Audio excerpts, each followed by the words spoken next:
வணக்கம் கலைவர்தன் சார், வாழ்த்துக்கள். வணக்கம் வணக்கம் குரு, வணக்கம்.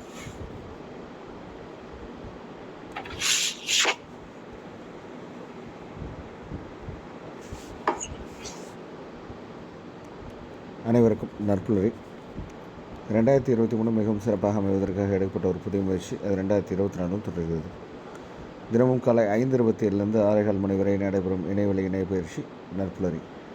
9 சென்ஸ் ட்ரைன் சென்ஸ் கன்சல்ட்ஸ் வழங்கும் இந்த இணையவழி இணையப்பயிற்சி ஒவ்வொரு மாதமும் ஒவ்வொரு தலைப்பு, ஒவ்வொரு நாளும் ஒவ்வொரு பயிற்றுனர். அந்த வகையில் இந்த மாதத்தின் தலைப்பு உணவும் உணர்வும். இந்த தலைப்பின் கீழ் ஒவ்வொரு நாளும் ஒவ்வொரு அளவில் மிகச்சிறப்பாக தங்கள் கருத்துக்களையும் அனுபவங்களையும் வழங்க இருக்கின்றனர். அந்த வகையில் இன்றைய நாள் ஆளுமை, அவரை பற்றிய ஒரு சிறிய அறிமுகம் இந்த பயிற்சியின் இறுதியில் பின்னோட்டத்திற்கு முன்பு வழங்கப்படும். தற்போது இன்றைய நாள் பயிற்றுனர், இன்றைய நாள் பேச்சாளர் கலைவர்தன் சார் அவர்களிடம் இந்த தளம் ஒப்படைக்கப்படுகிறது. Sir, this floor is yours. Please welcome sir. We can start sir.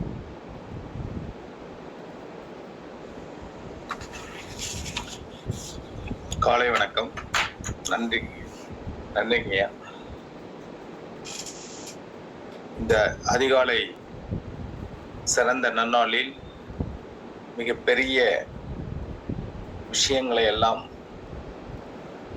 பகிர்ந்து வந்து கொண்டிருக்கின்ற இந்த மேடை, பல்வேறு தருணங்களில் பல நிகழ்வுகளை மிகவும் சிறப்பாக நடத்தி வந்து கொண்டிருக்கின்ற இந்த மேடை, நற்புலரி என்ற பெயருக்கு ஏற்றது போல் செயலும் சிறப்பாக நடந்து கொண்டு வந்து கொண்டிருக்கின்றன.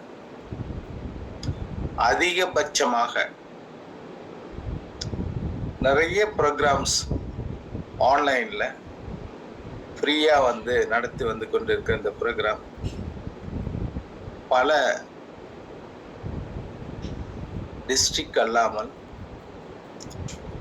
தமிழ்நாடு மட்டுமல்லாமல் இன்று உலகளவில் மிகவும் உயர்ந்து இருக்கின்ற ஒரு சிறப்பான நிகழ்வு இந்த நற்புலரி நடத்துகின்ற விஷயங்கள். ஒவ்வொரு மாதமும் ஒவ்வொரு தலைப்பில் பயணிக்கின்ற இந்த மிகப்பெரிய நிகழ்வுகள் எப்படியெல்லாம் அனைவரையும் கனெக்ட் பண்ணி, எவால்வ் பண்ணி, இன்வால்வ் பண்ண வைக்கின்ற இந்த நிகழ்வுக்கு அடித்தளம் இட்ட எங்களுடைய நற்புலரியினுடைய தலைவர் அவர்களுக்கும், மற்றும் இதை தினமும் நடத்துவதற்கு உறுதுணையாகவும் தூண்டுகோலாகவும் பக்கபலமாக இருக்கின்ற அனைத்து பொறுப்பாளர் ஆசிரியர் பெருமக்களுக்கும் சிறந்த ஒரு நிகழ்வினை செம்மையாக நடத்தி வந்து கொண்டிருக்கின்ற இந்த நற்புலரியின் வளர்ச்சிக்கு உதவியாக இருக்கின்ற அத்தனை நல்ல உள்ளங்களுக்கும் என்னுடைய காலை வணக்கங்களையும் வாழ்த்துக்களையும் தெரியப்படுத்திக் கொள்கின்றேன். இன்று உணவும் உணர்வும் என்ற தலைப்பிலே கிட்டத்தட்ட 15 நாட்களாக ஒவ்வொரு முறையும் பல்வேறு விஷயங்களை இதை சார்ந்து இந்த தளத்திலே ஒவ்வொருவரும் மிக சிறப்பாக பயணித்து வந்து கொண்டிருக்கிறார்கள்.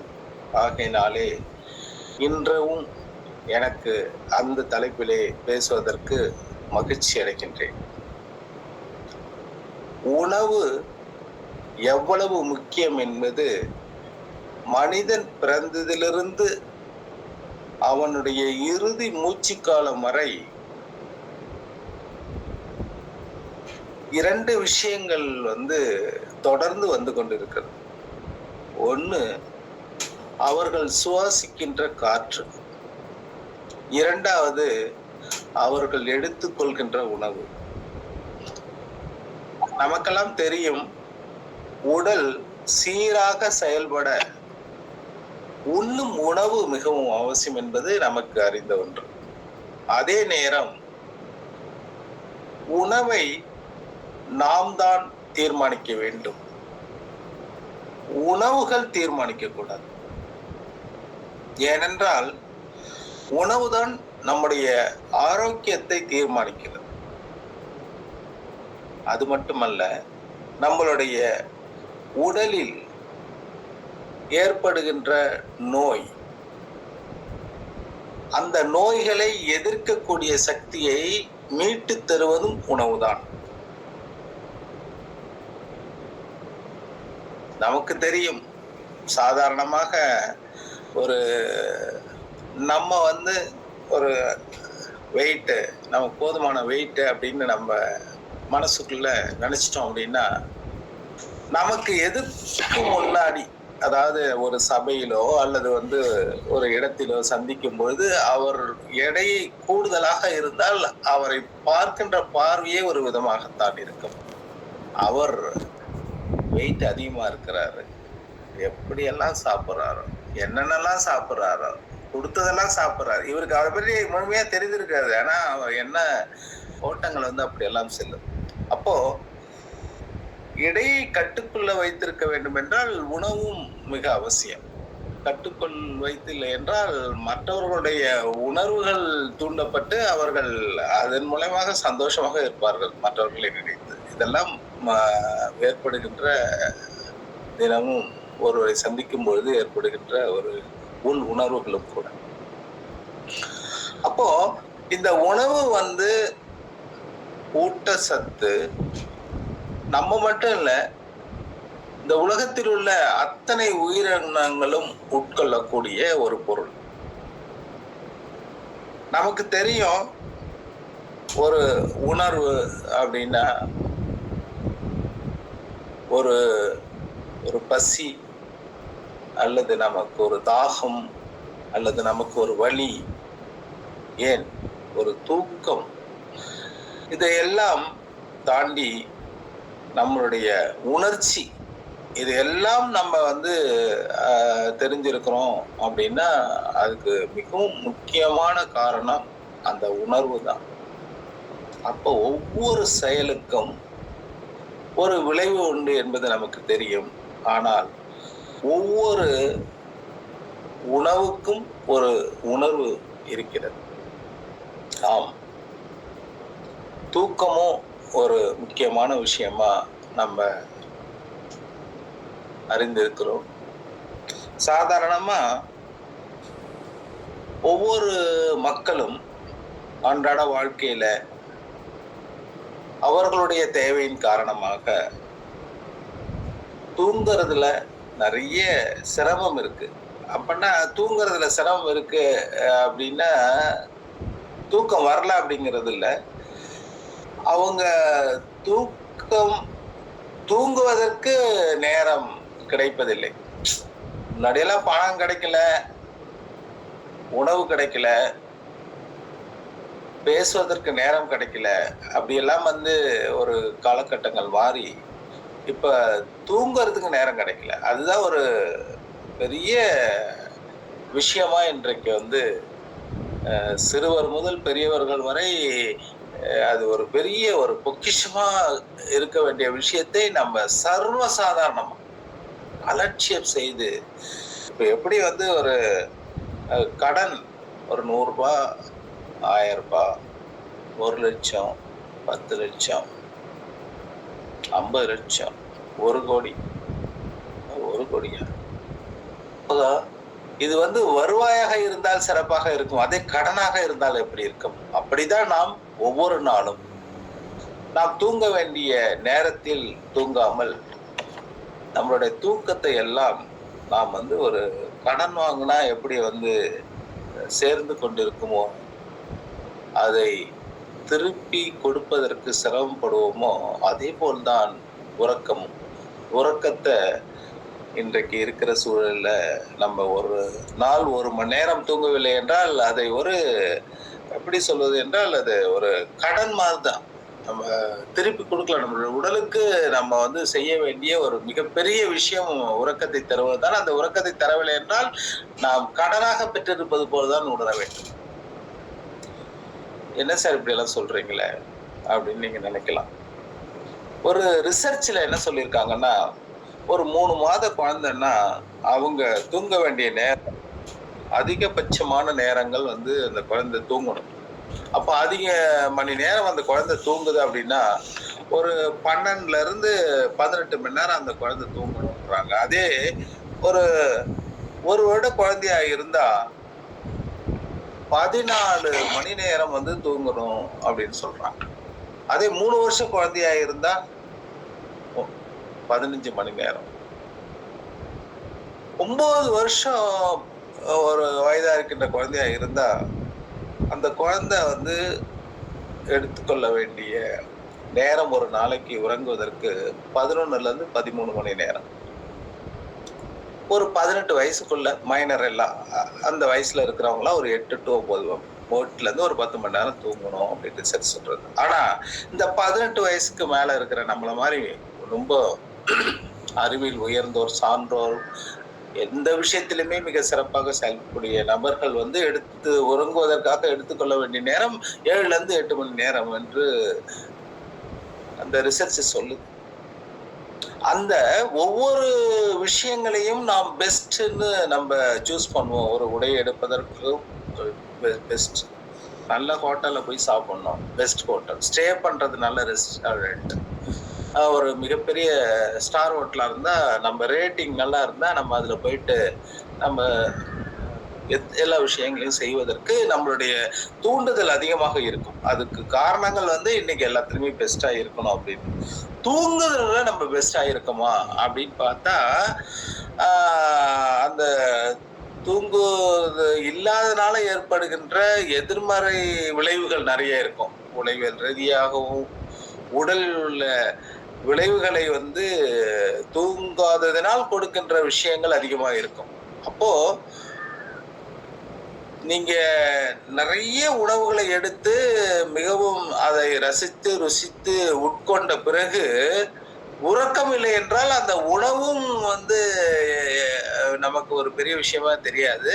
ஏனென்றால் உறங்காததினால் ஏற்படுகின்ற உணர்வு நம்மளுடைய உடல்ல வந்து மிகப்பெரிய விளைவுகளை ஏற்படுத்தும். அது ஒரு 4-5 மணி நேரத்துக்கு பிறகு அது அப்படிப்பட்ட விளைவுகளை தரக்கூடியது நம்ம நிறைவா தூங்கல அப்படின்னா. இன்றைக்கு இருக்கிற காலகட்டத்துல வந்து நாங்க வந்து நெய்வேலியில இருக்கிறேன். இங்க வந்து ஷிஃப்ட் சிஸ்டம்லாம் நிறைய இருக்குங்க. ஒவ்வொரு பணியாளர்களும் வந்து ஷிஃப்ட்ல போகணும். ஒரு சிலர் வந்து காலையில அதிகாலை 6 மணிக்கு போகணும், ஒரு சிலர் வந்து மதியம் 2 மணிக்கு போகணும், ஒரு சிலர் வந்து இரவு 10 மணிக்கு போகணும். நெய்வேலியில ஒர்க் பண்றாங்கன்னா ஒரு 100 பேர் ஒர்க் பண்றாங்கன்னு ஒரு கணக்குக்கு வச்சுக்கிட்டா அதுல 20% ஆஃப் த எம்ப்ளாயி வந்து ஷிஃப்ட் சிஸ்டத்துல போகணும். அப்போ அவர்களுக்கு வந்து நிறைய வேலை செய்வாங்க.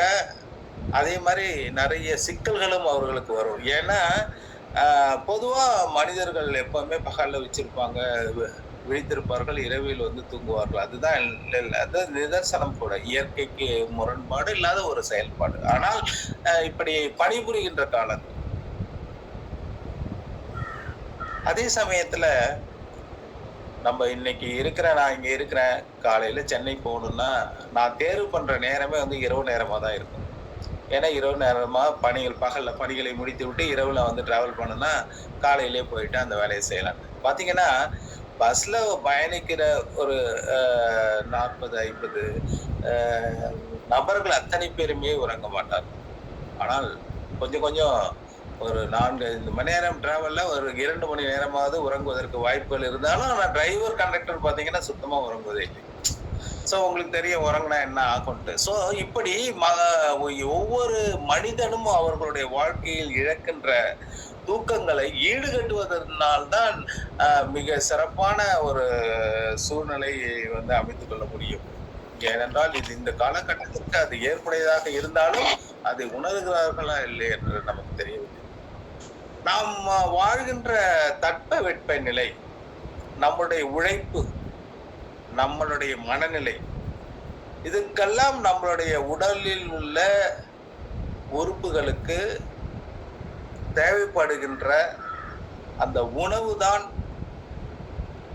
மிக உயர்ந்த அளவிலே இருக்க வேண்டும். ஏனெல்லாம் அந்த உணர்வு உண்மையிலேயே அது நமக்கு தேவையான சந்தோஷமாக இருக்கிற மாதிரி அந்த உணர்வை சாப்பிட்ட பிறகு நம்ம அப்படியே மலர்ச்சி இருக்கும், ஒரு நல்ல சந்தோஷமான மனநிலை இருக்கும். இது ரெண்டுமே இருக்கும் பொழுது நம்மளுடைய உணர்வுகளை வந்து மிகவும் சிறப்பாக செயல்படுத்தும். அப்போ உண்மையிலேயே நம்மளுடைய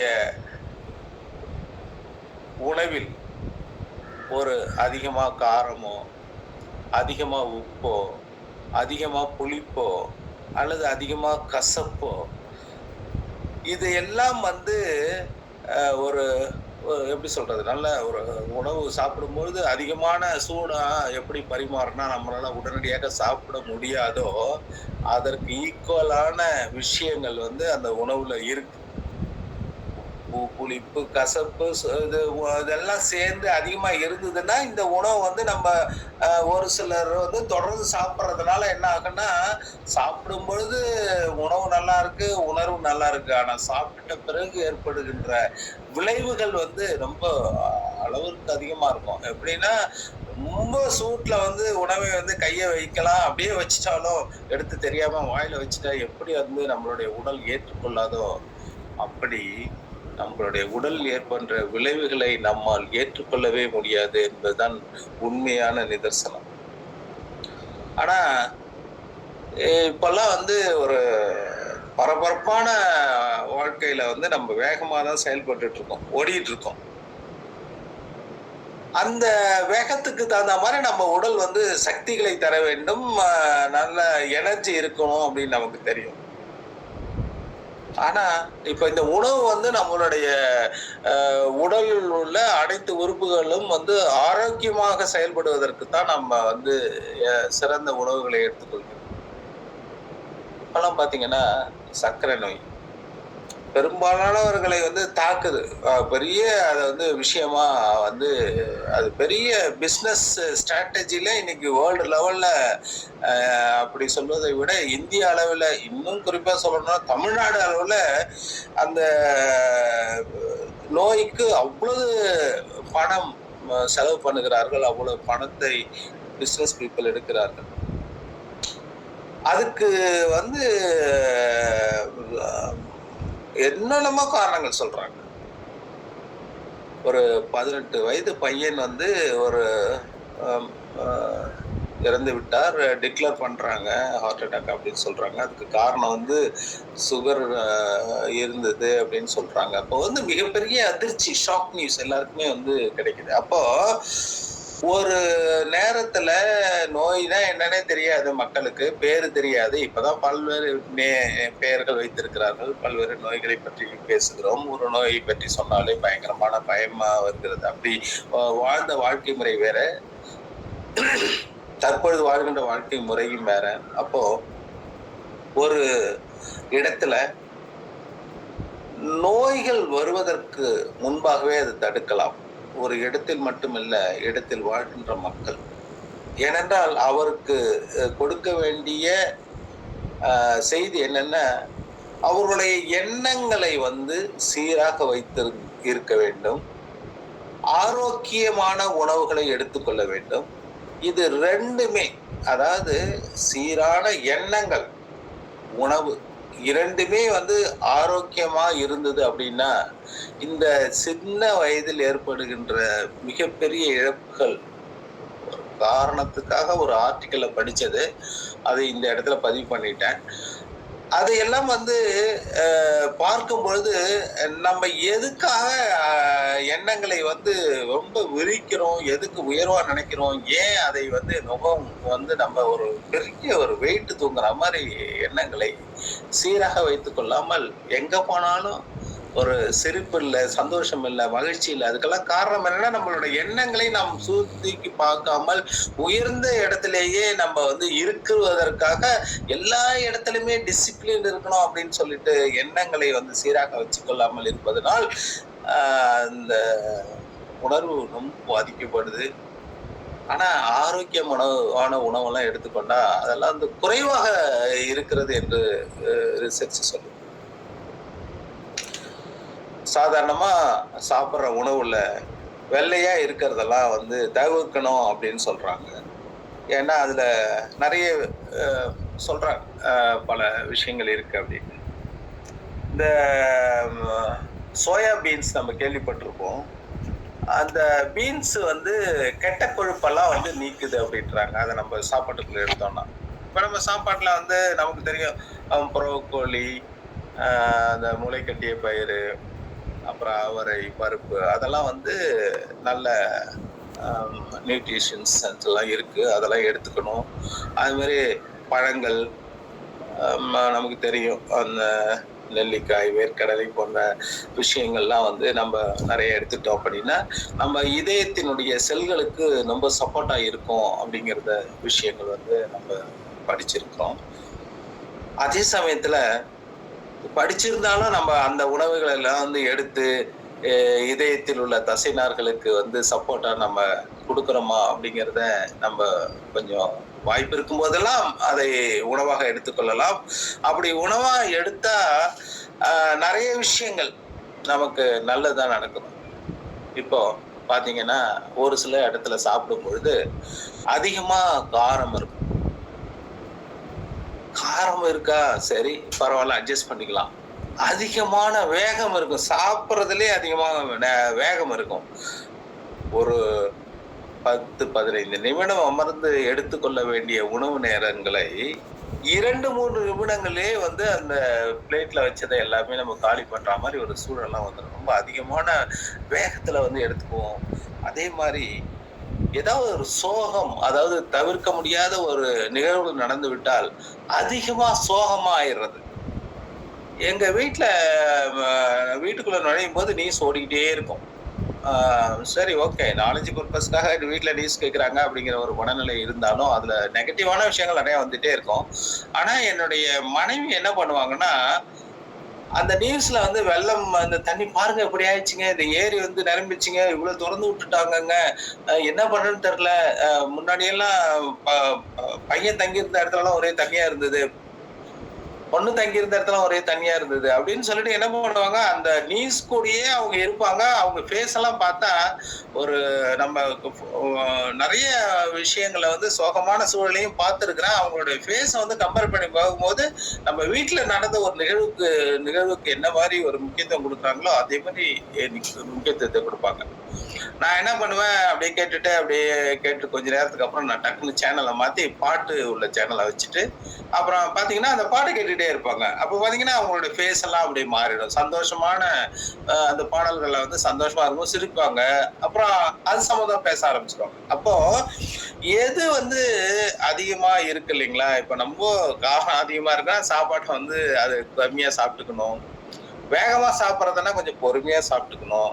சோகம் அதிகமா இருக்கிற காலகட்டங்கள்ல நமக்கு என்ன அளவுக்கு சோகத்தை தாங்க முடியுமோ அந்த அளவுக்கு வச்சுக்கணும். அப்ப இந்த 3 விஷயங்களை தவிர்த்தாலே நம்மளுடைய உடல்லையும் உள்ளத்திலையும் உணர்வுகளையும் வந்து ஆரோக்கியமாக இருக்கும் என்பதுதான் என்னுடைய இந்த நேரத்தினுடைய பதிவா இருக்கு. இப்போ நம்ம இங்க இத்தனை பேர் வந்து காலையில அதிகாலையில இங்க வந்து நம்ம இணைந்து இருக்கிறோம். ரொம்ப வேகமாவோ அல்லது வந்து ரொம்ப இது ஆக்ரோஷமாவோ இருக்கிற ஒரு சூழல்ல வந்து பங்கெடுக்கும் போது என்ன பண்ணுவோம், இப்ப இந்த வாய்ஸே நமக்கு கேட்காது. ஏன்னா நம்ம அந்த சூழல்ல தான் இருப்போம். அதே மாதிரி நிறைய விஷயங்கள் வந்து மாறும். ஏதோ ஒரு புக்ல பார்க்கும் பொழுது என்ன போட்டிருக்காங்கன்னா, பகவத்கீதை, அது வந்து பகவத்கீதை வந்து படிக்கிறாங்க அப்படின்னா அவ்வளவு தேவையான ஒரு விஷயமா படிக்கிறவங்களுக்கு தோணும். படிக்காதவர்களை பற்றி ஒன்றும் தவறாக குறிப்பிடவில்லை. அந்த பகவத்கீதை படிக்கிறவர்களுக்கு தெரியும். ஏன்னா அதுல அதை படிச்சா அவங்களுக்கு வந்து அவ்வளவு வெளிப்பாடுகளும் அவ்வளவு சிறப்பா இருக்கும். அவங்க அப்போ தன்னுடைய உணவு பழக்கத்தையும் தான் செய்கின்ற வேலையையும் முறைப்படுத்தி யாரெல்லாம் செய்கிறார்களோ அவர்களுக்கு மனதளவிலும் உணர்வு அளவிலும் எந்த விதமான துன்பமும் வராது அப்படின்னு வந்து படித்திருக்கிறேன். அப்போ நம்மளுடைய நிறைய விஷயங்கள் பாத்தீங்கன்னா, ஸ்டேட் கவர்மெண்ட் நிறைய இடத்துல ஆல்கஹால் கம்பெனிஸை உருவாக்கி இருக்கிறாங்க. அது மனதை மயக்குகின்ற மதுவை தருகிறார்கள். உடலை கெடுக்கக்கூடிய புகையிலை சம்பந்தமாக நிறைய விஷயங்களை பரப்புகிறார்கள், விற்கிறார்கள். மிக அளவிலே பிசினஸ் வளர்ச்சி வருகிறது. இப்ப உடலுக்கு நன்மை தரக்கூடிய உணவை சாப்பிட்டா நம்ம நல்லா ஆரோக்கியமா இருக்கலாம். அந்த ஆரோக்கியமான உணவை சாப்பிடும்போது நம்முடைய உணர்வுகளும் ரொம்ப சிறப்பா இருக்கும். ஆனா இந்த மாதிரி எல்லாம் மனசையும் மயக்கிக்கிட்டு உடலையும் கெடுக்கிற விஷயங்களை நம்ம உட்கொள்ளும் பொழுது அந்த நேரங்களில் நம்மளுடைய அத்தனை உணர்வுகளுமே இல்லாமல் போயிடும். அவ்வளவுதான், மறத்து போயிடும். ஒண்ணுமே கிடையாது. என்ன நடக்குதுன்னே தெரியாது, என்ன நடந்ததுன்னே தெரியாது. ஆனா நடக்க போறத அவங்க அனுபவிக்கும் போதுதான் அவங்களுடைய உணர்வை ரொம்ப ஃபீல் பண்ணுவாங்க. ஐயே, இன்னைக்கு கொஞ்சம் நான் சாதாரணமா சாப்பிடலாம் மாட்டேன். சும்மா ஒரு 2 ரவுண்டு சாப்பிட்டேன். ஒரு அதுக்கப்புறம் என்ன நடந்ததுன்னே தெரியல, ரொம்ப இதாயிடுச்சு அப்படின்லாம் அதை ஒரு விஷயமா எடுத்துக்கிட்டு சந்தோஷமா ஷேர் பண்ணிட்டு இருப்பாங்க. ஒரு சில இடத்துல உறவினர்கிட்டையும் அந்த நிகழ்வை என்ஜாய் பண்ணியிருக்கிறேன். அதே மாதிரி நண்பர்கிட்ட என்ஜாய் பண்ணியிருக்கேன். அவங்க சொல்லும் போதெல்லாம் எனக்கு சாதாரணமா தோணாது. உள்ளுக்குள்ள அவ்வளோ வெறுப்பாயிடும். அப்போ என்ன ஆகும், என்னுடைய மனநிலையே ஒரு மாதிரி அந்த ஸ்பீடா போயிடும். அந்த இடத்த விட்டு விலகிடலாம், அவங்கள்ட்ட விட்டு ஒதுங்கிடலாம். ஏன் அப்படி பண்றாங்க அப்படிங்கிற மாதிரி ஒன்று எண்ணலாம். பட் அது தனிப்பட்ட நபருடைய விருப்பு வெறுப்புகளை சார்ந்தது. இருந்தாலும் இந்த சமயத்துல எங்களுடைய குடும்பத்திலையும் ஒரு சிலரால எங்களுடைய குடும்பங்கள் பாதிக்கும் பொழுது அவர்களுடைய குடும்பம் மட்டும் இல்லாத எங்களுடைய குடும்பமானால எங்களுடைய உணர்வுகள் ரொம்ப அவங்கள பார்த்தாவே எங்களுக்கு பரிதாபமா இருக்கும், சங்கடமா இருக்கும். அப்படியெல்லாம் ஒரு நிலைமை. ஆனா ஒரு நிறைய பேரை பார்த்தீங்கன்னா ரொம்ப யங்கா இருப்பாங்க. இப்ப எங்களுடைய ரொம்ப ஃபேமிலி நண்பரும் கூட, எங்களுடைய வழிகாட்டியும் கூட ரமேஷ் ஐயாவெல்லாம் பார்த்தோம்னா ரொம்ப இளமையா இருப்பார். அப்போ இளமையான தோற்றத்தையும் சுறுசுறுப்பையும் தக்க வச்சுக்கணும் அப்படின்னா நிறைய பேர் விரும்புறாங்க. ஒரு 40-50 வயசு வந்த பிறகும் நல்லா இருக்கணும், அதாவது எந்த விதமான அந்த வயதான தோற்றங்கள் நமக்கு தெரிஞ்சிடக்கூடாது, ரொம்ப அப்படியே சுறுசுறுப்பா நம்ம பார்க்கணும் அப்படின்னு ஒரு எண்ணங்கள்லாம் எல்லாருக்கும் இருக்கும். ஆனா அதுக்கு தகுந்தாற் போல மேக்கப் ஐட்டம்லாம் நிறைய இருக்கும். நான் ஆண்களை மட்டும் குறிப்பிடவில்லை, பெண்களும் தான். ஸோ அந்த மேக்கப் ஐட்டம்லாம் யூஸ் பண்ணுவாங்க. ஆனா இந்த தோற்றத்துக்கு எந்த அளவுக்கு இம்பார்ட்டன்ஸ் கொடுக்குறாங்களோ அதே மாதிரி நம்ம உடலுக்கு தேவையான ஊட்டச்சத்துக்கள் என்றால் அத்தகைய உணவுக்குள் இருக்கின்ற ஊட்டச்சத்துக்களை நம்ம சாப்பிட்டோம் அப்படின்னா நம்மளுடைய உடலுக்கு ஆரோக்கியம். அதே சமயத்துல அந்த ஸ்கின் எல்லாம் அப்படி பளபளன்னு இருக்கும். சார் அப்பனா நான் என்ன உணவு சாப்பிட்றது அப்படின்னு கேட்டா அதுக்கும் சொல்றாங்க. ஒரு 100 வயசுக்கு மேலெல்லாம் ஒரு சிலர்லாம் வாழ்ந்துட்டு இருப்பாங்க. அது ஒரு சில நாடுலாம் பார்த்தீங்கன்னா அவங்க மினிமம் ஏஜே 100. ஒரு 100க்கு மேலதான் அவங்களோட லைஃப் ஸ்டைல்லாம் இருக்கும். அப்போ அவங்கெல்லாம் 100 வயசுக்கு உள்ள சாப்பிட்றவங்கலாம் எப்படி இருக்குவாங்கன்னா அவங்க அதிகமா எடுத்துக்கிற உணவு பார்த்தீங்கன்னா அவங்க வாழ்கின்ற இடத்துல ஒரு 10 கிலோமீட்டருக்குள்ள விளைகின்ற அந்த உணவுகளை தான் அவங்க சாப்பிடுவாங்க. அது தாவர வகை உணவுகளா இருக்கும். அது அதிகமா சாப்பிட்றதுனால, ஃபார் எக்ஸாம்பிள் என்ன தாவர உணவு உங்களுக்கு சொன்ன முன்னாடியே, கீரை, பீன்ஸ், காய்கறி, கிழங்கு, சக்கரவள்ளி கிழங்கு, நட்ஸ், பழம், இதெல்லாமே அதிகமா அந்த 10 கிலோமீட்டர்ஸ்குள்ள விளைகின்ற பொருட்களை எடுத்துக்கொள்கிறார்கள் என்று சொல்கிறார்கள். இது ஒரு உண்மையான விஷயம் கூட. நான் எங்கேயோ உங்களை மாதிரி ஆண்ட பெருமக்கள் பேசுகின்ற ட்ரைனிங்ல நான் அட்டன் பண்ண கேட்ட விஷயம் இதெல்லாம். அப்போ அந்த மாதிரி அந்த உணவுகளை உட்கொள்ளும் பொழுது ஆயுள் காலம் நீடிக்கிறது. குறைந்த வயதை 100 வயது அப்படின்னா பாத்துங்களா, 100 வயசுக்கு மேல இருக்கணும்னா அந்த ஏரியால வளர்ற உணவுகளை சாப்பிடணும். அப்ப என்னன்னா அது உடலுக்கு ஏற்றதாக இருக்கிறது. அவர்களுடைய உணர்வுகளுக்கு எந்த விதமான சங்கடங்களையோ அதிகபட்சமான உணர்வுகளை தூண்டி விடுவதாக இல்லாமல் அது சாத்வீக உணவா அமையுது. அதனால நல்லா இருக்கு, அதனால நீங்களும் அப்படியெல்லாம் எடுத்துங்க அப்படின்லாம் அந்த இதுல பேச்சில் வந்து கேள்விப்பட்டது ஞாபகம் இருக்கிறது. இப்போ அது மாதிரி ஒரு பீன்ஸ், அது வந்து ஒரு மிகப்பெரிய ஒரு உணவுங்க. அந்த பீன்ஸை வந்து நம்ம டெய்லி ஒரு 1/2 கப் எடுத்துட்டோம் அப்படின்னா, அதனால பாயில் பண்ணியோ அல்லது எப்படியோ நம்ம அதுக்கு கிடைக்கிறதுக்கு தகுந்த மாதிரி ரிசுவலுக்கு தகுந்த எடுத்துட்டோம் அப்படின்னா, ஒரு 20 கிராம் பீன்ஸ் வந்து ஒரு நாளைக்கு எடுத்துட்டு வரோம்னா அவங்களுக்கு, இப்போ ஃபார் எக்ஸாம்பிள் சொல்றோம், இப்போ வந்து ஒரு 100 வயசாரெல்லாம் இருப்பாருங்க அப்படின்னு சொல்றாங்க இல்லையா? அப்போ இந்த பீன்ஸை தொடர்ந்து சாப்பிட்டுட்டு வந்தா அவங்களுடைய வாழப்போற வயதுல வந்து இன்னொரு வந்து 8 வருஷம் 10 வருஷம் கூட்டி காமிக்கும் அப்படிங்கிறது தான் வந்து செய்தியா வந்து இந்த இடத்துல வந்து அந்த சொல்லியிருக்கோம். அதனால இன்றைக்கு இருக்கிற காலகட்டத்துல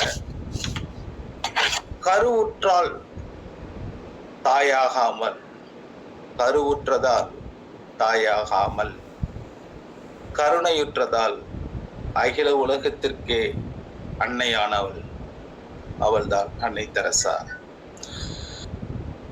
அந்த அன்னையை வணங்கி, என்னை பெற்றெடுத்த தாயையும் தந்தையும் வணங்கி, இந்த நற்புலரியிலே எனக்கு ஒரு வாய்ப்பையும் நல்கி இதை இயக்கி வந்து கொண்டிருக்கின்ற ஆன்றோர் சான்றோர் பெருமக்களுக்கு என்னுடைய வாழ்த்துக்களையும் வணக்கத்தையும் தெரிவித்து, இந்த நற்புலரியினுடைய வளர்ச்சி இன்று உலகளவிலே உயர்ந்திருக்கிறது.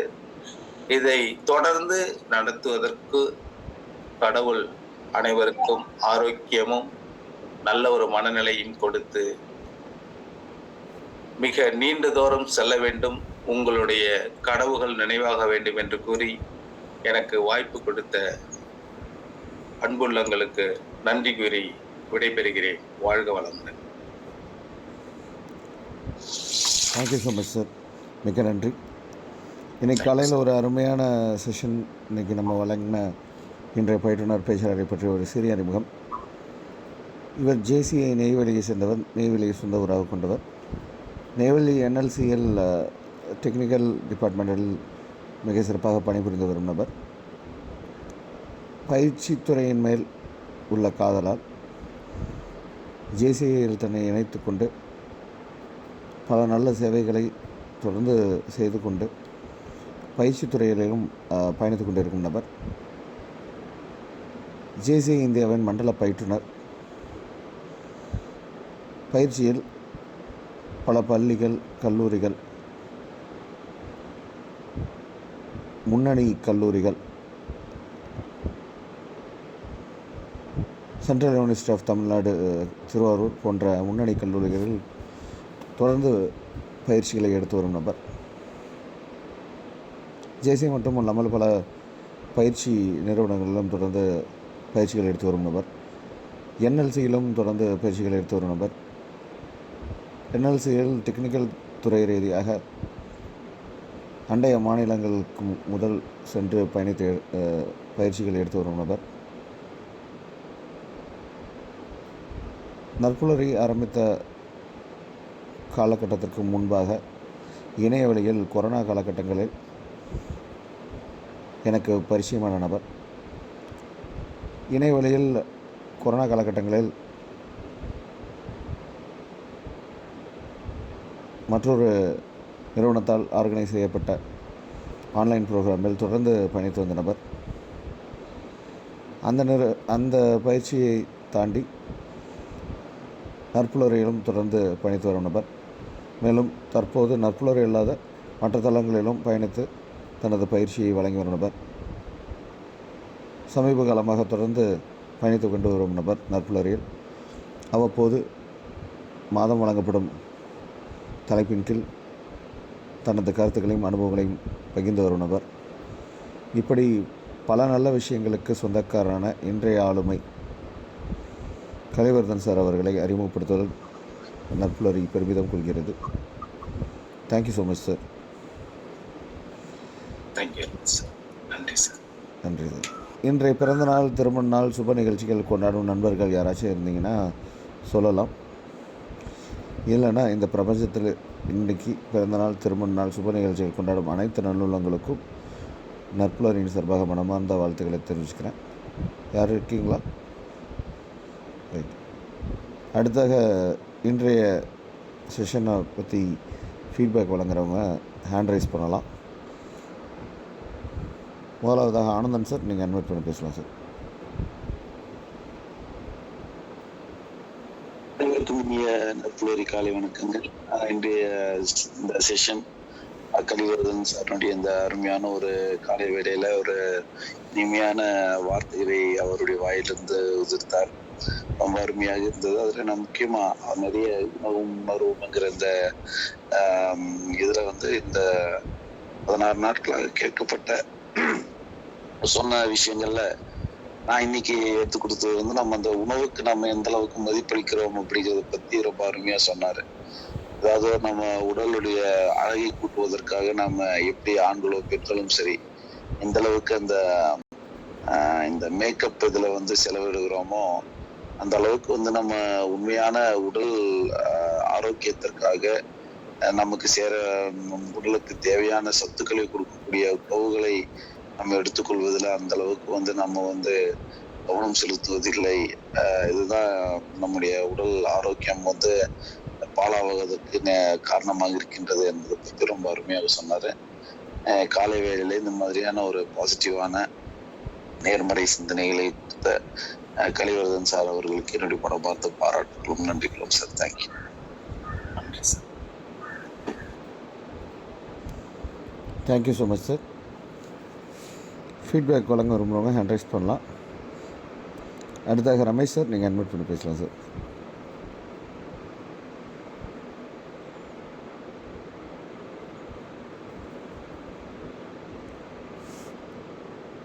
ரமேஷ் சார் இருக்கீங்களா? இருக்கேன் சார். Yes sir, please. நற்புலரி வணக்கம். கலிவர்தன் சார் என்னுடைய நண்பர். இன்று காலையிலேயே ஒரு இனிமையான வார்த்தைகளோட உணவுக்கும் உறக்கம் உணர்வு எல்லாத்துக்கும் டைப் பண்ணி அதுக்குள்ள உள்ள சம்பந்தங்களை சொல்லி எப்படியெல்லாம் அந்த உணவை ஆல்டர் பண்ணும்போது இந்த உணர்வுகள்லாம் மாறும் அப்படின்னு மிக அருமையான உதாரணங்களோட பல விஷயங்களை சுட்டி காட்டி சொன்னார். எப்பவும் போல ஒரு அருமையான உணர்வுபூர்வமான உரை.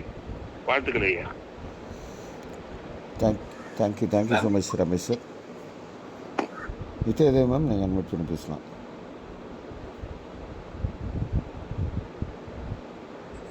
அனைவருக்கும் உற்சாகமான காலை வணக்கம்.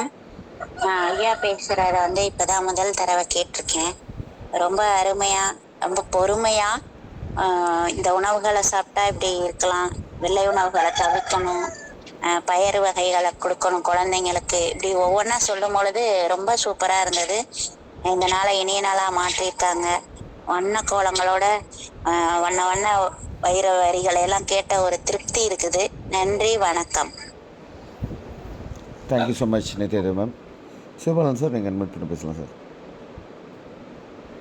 அனைவருக்கும் இனிய நட்புலரி காலை வணக்கம். இன்னைக்கு சார் அந்த உணவோட சேர்த்து அந்த உறக்கம் எவ்வளவு முக்கியங்கிறத சொன்னாங்க. குழந்தையிலேருந்து பெரியவங்க வரைக்கும் எவ்வளவு நேரம் தூங்கணுங்கிறத சொன்னாங்க. ரொம்ப ஒரு ரம்மியமான முறையில ரொம்ப ஒரு சூப்பரா அந்த செஷனை கொண்டு போயிருக்காங்க. சிறப்புகள் சார், வாழ்த்துக்கள் சார். அடிக்கடி நட்புலரிக்கு வாங்க. வாய்ப்பளித்தமைக்கு நன்றி, வணக்கம். நன்றி சிவபாலன் சார். சிவகுணி மேம், நீங்கள் அட்மிட் பண்ணி பேசலாம் மேம்.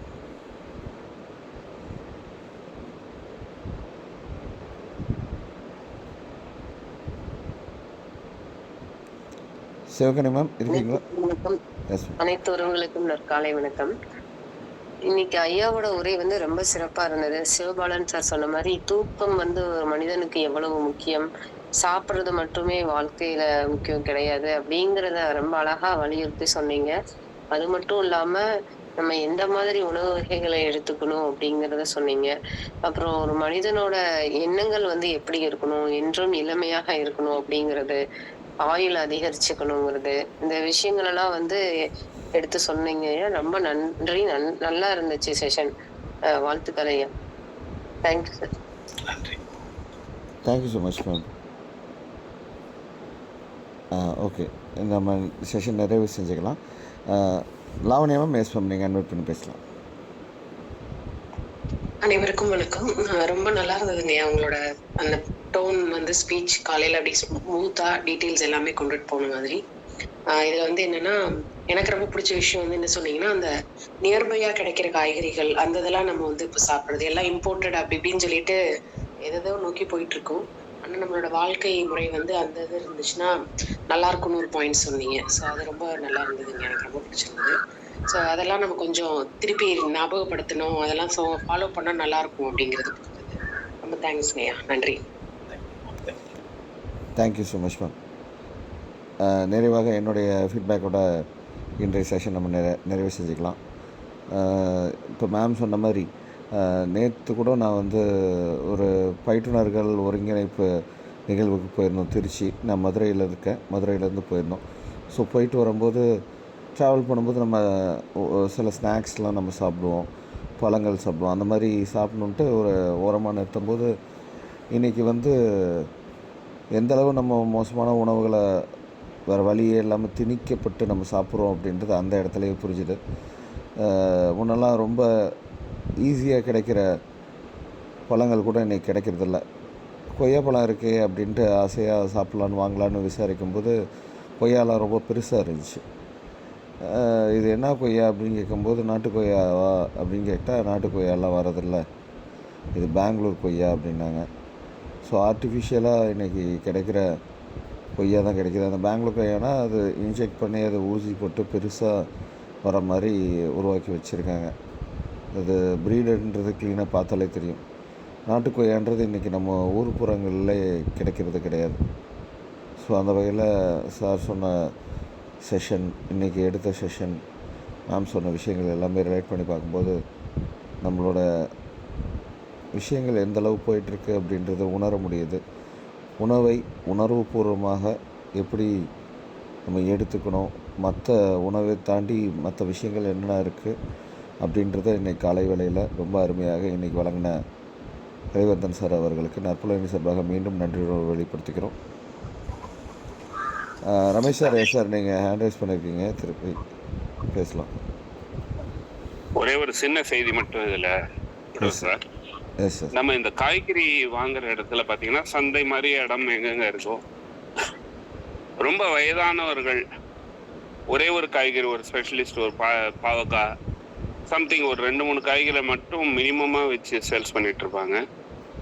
அந்த மாதிரி காய்கறிகள் நம்ம வாங்கும்போது அநேகமாக அந்த ஹைபிரிட் அந்த மாதிரி உயர் ரகமாக இருக்கிறதுக்கு வாய்ப்பு இருக்காது.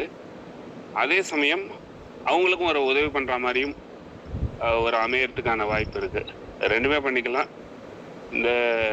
இந்த மாதிரி விஷயங்கள் நம்ம கொஞ்சம் கான்சன்ட்ரேட் பண்ணி அவங்களுக்கும் உதவி பண்ணலான்றது என்னோட கருத்து. தேங்க்யூ. நன்றி ரமேஷ் சார். இன்றைக்கி ஒரு அருமையான செஷன் வழங்கின ஹரிவர்தன் சாருக்கு மீண்டும் ஒரு முறை நற்புலனி சார்பாக நன்றியுடன் வெளிப்படுத்திக்கிறோம். இந்த காலை வேளையில் இந்த நிமிடம் வரை நம்மளோட பயணித்திருக்க அனைத்து நல்லுள்ளவங்களுக்கும், பயணித்து வேலை நிமித்தம் காரணமாக விடைபெற்ற அனைத்து நல்லுள்ளவங்களுக்கும், பின்னோட்டம் வழங்கிய அனைத்து நல்லுள்ளவங்களுக்கும் நற்புலரின் சார்பாக மனமார்ந்த நன்றியுடன் வெளிப்படுத்துகிறோம். நண்பர்களை மீண்டும் ஒரு நல்ல செஷன், நல்ல நபருடன் நாளை சந்திப்போம். நன்றி, வணக்கம்.